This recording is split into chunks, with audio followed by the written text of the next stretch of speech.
भागवत कथा के बाद हम एक घर पे एक यजमान बुलाने के लिए आए थे। तो शायद उस घर में कलेश खूब होता होगा, पति पत्नी में झगड़ा खूब होता होगा।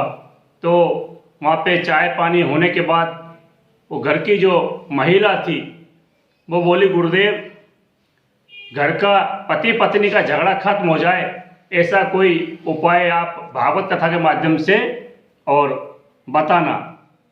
तो वो बात मुझे आज याद आ गई है, तो मैं एक कथा माध्यम से उन सभी माँ बहनों को ये उपाय बताने जा रहा हूँ जिससे पति पत्नी का झगड़ा खत्म हो जाएगा।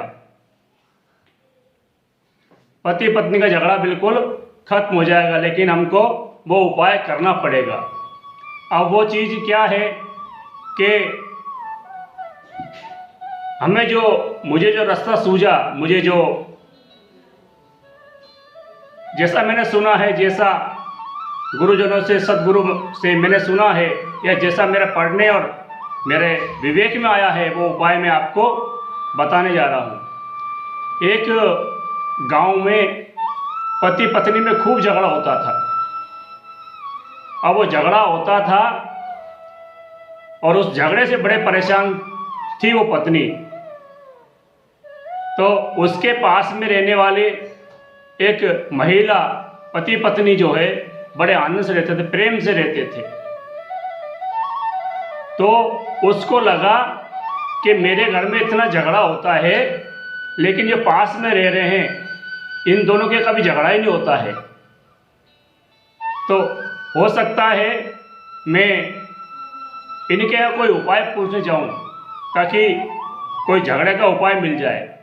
तो एक दिन वो घर के काम से निवट करके और पास में जाती है और पड़ोसन के पास जाकर बैठ जाती है। कहती है कि बहन, मैंने कभी तेरे घर में झगड़ा होता नहीं देखा दोनों पति पत्नी के बीच में, इसलिए इसका क्या उपाय है तुम मुझे बताओ ताकि वो उपाय मैं भी करूं और मेरे घर का झगड़ा भी खत्म हो जाए।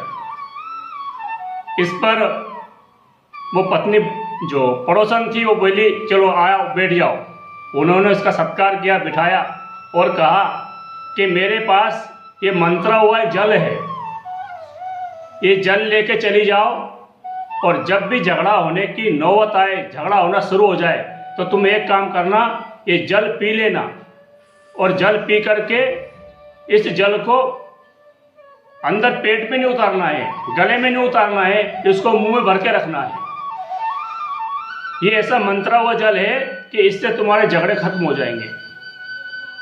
वो बड़ी खुशी खुशी से उस जल को लेकर के घर पे आई और उन्हें कहा कि तुम्हारा भगवान बहुत भला करे, आपने मुझे उपाय बताया।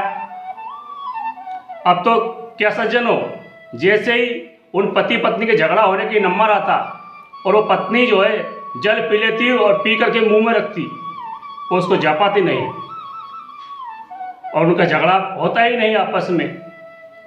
इसके लिए धीरे धीरे प्रभु इच्छा से उनके घर का झगड़ा खत्म हो गया, क्योंकि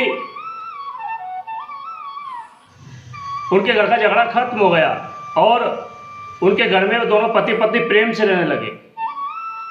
तो उन्होंने जो जल लेकर के आई थी उस पड़ोसन के पास वापस जाकर कहती है कि भगवान की कृपा मान लो, तुम्हारा आशीर्वाद मान लो, तुम्हारा जो मंत्रा हुआ जल है इसकी वजह से, इस जल के कारण मेरे घर का झगड़ा खत्म हो गया है। आपका भगवान बहुत भला करे। लेकिन मेरे जो भैया भाभी हैं उनके यहाँ भी झगड़ा बहुत होता है, तो आपने जो जल दिया था मंत्र के वो तो सारा मैं पी गई, मेरे घर का झगड़ा खत्म हो गया, पर वो मंत्रा हुआ जल जो है मुझे और दे दो आप, ताकि मेरे भैया भाभी जो हैं उनके वहाँ झगड़ा होता है तो वो लोग भी प्रेम से रहे, उनका झगड़ा खत्म हो जाए। इस पर उस पड़ोसन ने उसको बिठाया कि बहन, मेरे पास कोई मंत्रा हुआ जल नहीं है,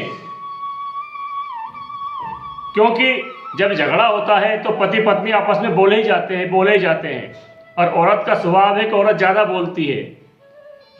तो ऐसा भी कहा जाता है एक आम भाषा में कि किसी की जबान चलती है, किसी का हाथ चलता है।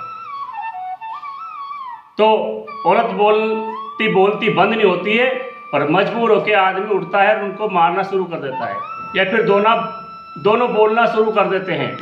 अब जैसे ही मान लो उनमें से एक जना बंद हो गया है तो दूसरा फिर बोलेगा नहीं।